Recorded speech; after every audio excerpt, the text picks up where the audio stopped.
हजारों करोड़ का माल जाता है यहाँ से विदेशों में। सोना है ये सोना। इज्जत करते हैं लोग आपकी, इज्जत नहीं करते हैं, डरते हैं सब। और डर की यही दिक्कत है, कभी भी खत्म हो सकता है। ये कहानी है एक middle class Irish American family के जिमी कूनन की। जिमी कूनन का जन्म 21 दिसंबर 1946 को हुआ था। उसके फादर जॉन कूनन एक अकाउंटेंट थे जो कि टैक्स ऑफिस में काम करते थे। जिमी बचपन से ही लोगों से मारपीट करता था, लेकिन क्राइम की दुनिया में उसकी एंट्री अपने परिवार के लिए हुई। जब जिमी कूनन अपने टीनेज में था तभी उसके पिता जॉन कूनन को मिकी स्पेलिन नाम का एक मॉबस्टर किडनैप कर लेता है और उन्हें खूब मारता है, और ऐसे ही उनकी मौत भी हो जाती है। जिमी कूनन पर उसके पिता की मौत का काफी गहरा असर पड़ता है। वो मन बना लेता है कि वो स्पेलिन से अपने पिता के साथ हुए इस अत्याचार का बदला जरूर लेगा। कूनन अपनी एक गैंग बनाने लगा और वो एरिया में अपनी पहचान भी बनाने लगा। लेकिन इसी बीच 1960 में कूनन को लोकल क्राइम के चलते 10 साल की जेल हो जाती है। जेल में रहकर कूनन बहुत कुछ सीखता है। वहाँ रहते हुए वो एक शक्तिशाली और स्मार्ट क्रिमिनल बन जाता है। उसने इरादा बना लिया था कि अब वो मिकी स्पेलिन के हेल्स किचन रैकेट्स को टेक ओवर कर उससे बदला लेगा। जेल से निकलते ही कूनन ने अपने आदमियों के साथ 10th एवेन्यू के 596 क्लब को टेक ओवर कर लिया। अब उस जगह को वो और उसके आदमी हेडक्वार्टर की तरह यूज करने लगे। 596 क्लब के पास ही एक व्हाइट हाउस था जो कि मिकी स्पेलिन का स्पेस था। कूनन ने सबसे पहले मिकी स्पेलिन के आदमियों को अपनी टीम में करना शुरू कर दिया, जिसमें से सबसे इम्पोर्टेंट था एडी कॉमिस्की। एडी कॉमिस्की की एक खासियत ये थी कि वो किसी भी डेड बॉडी को बड़ी आसानी से छुपा देता था। वो बॉडी के टुकड़े टुकड़े कर उन्हें प्लास्टिक बैग्स में भर उन्हें ईस्ट रिवर में डाल देता था, जिससे कि क्राइम विक्टिम्स का पता नहीं चल पाता था। जिमी ने एडी कॉमिस्की की वैल्यू को समझा, क्योंकि उस समय डीएनए जांच नहीं होती थी, इसलिए जब तक किसी की डेड बॉडी नहीं मिलती थी तब तक कोई क्रिमिनल इन्वेस्टिगेशन नहीं होती थी। जिमी कूनन को पता था कि एडी कॉमिस्की उसके लिए बहुत प्रॉफिटेबल होगा।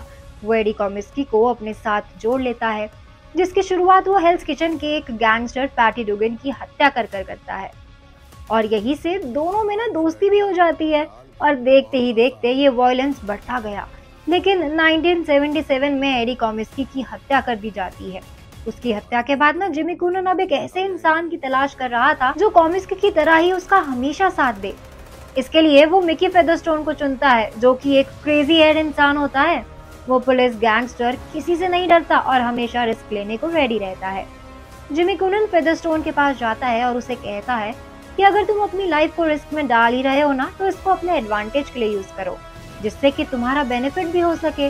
जिमी कूनन की बात मान लेता है। इस तरह से जिमी कूनन फेदरस्टोन को अपनी गैंग में शामिल कर लेता है और वो जिमी का राइट हैंड बन जाता है। वो हेल्स किचन के वेस्टीज का फेस बन जाता है। फेदरस्टोन के साथ की वजह से जिमी कूनन ने वेस्ट साइड को टेक ओवर करने के लिए अपना मूव रखा, और एक एक करके वो अपने रास्ते में आने वाले सभी दुश्मनों को मारता गया।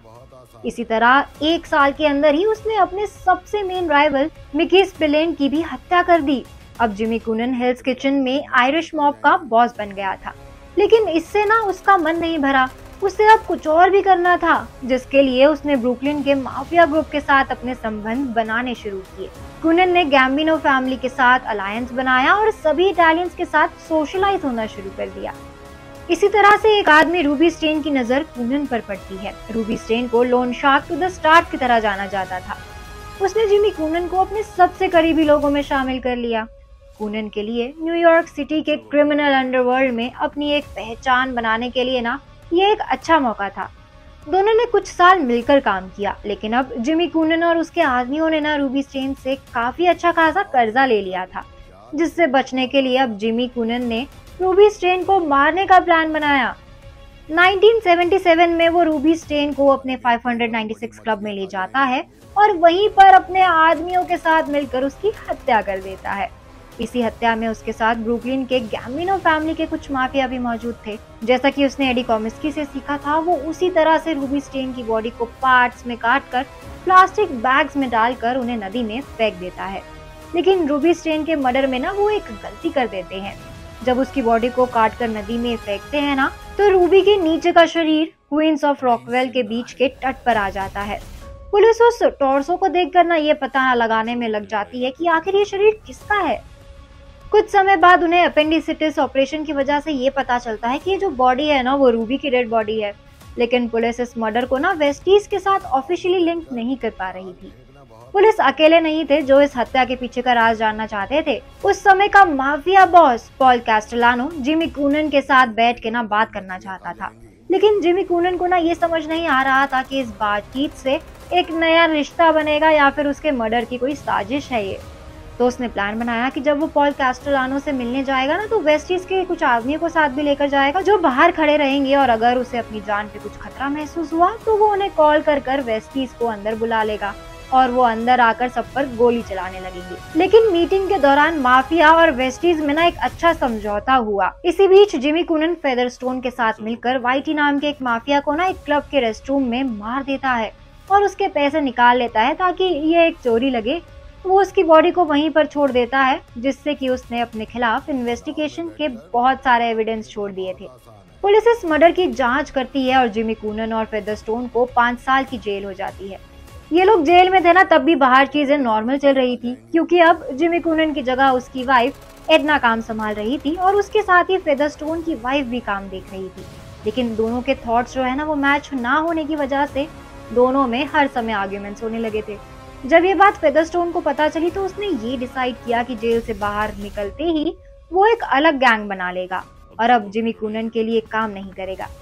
जेल से रिहा होने के बाद उसने ऐसा ही किया। जब वो जेल से रिहा हुआ तो उसने वेस्टीज को छोड़कर खुद के लिए काम करना शुरू कर दिया। ये बात वेस्टीज को बिल्कुल पसंद नहीं आ रही थी और उन्होंने जिमी कूनन से फेदरस्टोन को निकालने की बात कही।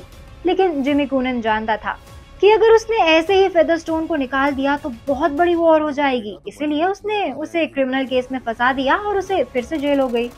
जिसके बाद फेदरस्टोन ने भी जेल में जाकर ना वेस्टीज के साथ धोखा किया और पुलिस के साथ मिल गया। उसने पुलिस को जिमी कूनन और वेस्टीज के बारे में ना सब कुछ बता दिया, जिसके बाद पुलिस एक एक करके सभी माफिया और जिमी कूनन के साथ साथ सभी माफिया और वेस्टीज के हर एक आदमी को पकड़ने लगी। इन्वेस्टिगेशन के बाद कोर्ट ने जिमी कूनन को 75 साल की सजा सुना दी और इसी के साथ उसके माफिया वर्ल्ड का ना अंत हो गया। और ऐसे ही एक बड़े माफिया की कहानी से इंस्पायर्ड होने वाली है KGF 3 की कहानी। और आपको ये कहानी कैसी लगी हमें कमेंट बॉक्स में जरूर बताएं। आज के लिए बस इतना ही। अब मैं पूर्णिमा लेती हूँ आप सभी से इजाजत। ये वीडियो पसंद आया हो तो इसको लाइक और शेयर करें, साथ ही सब्सक्राइब करना ना भूलें बॉलीग्राड स्टूडियोज को।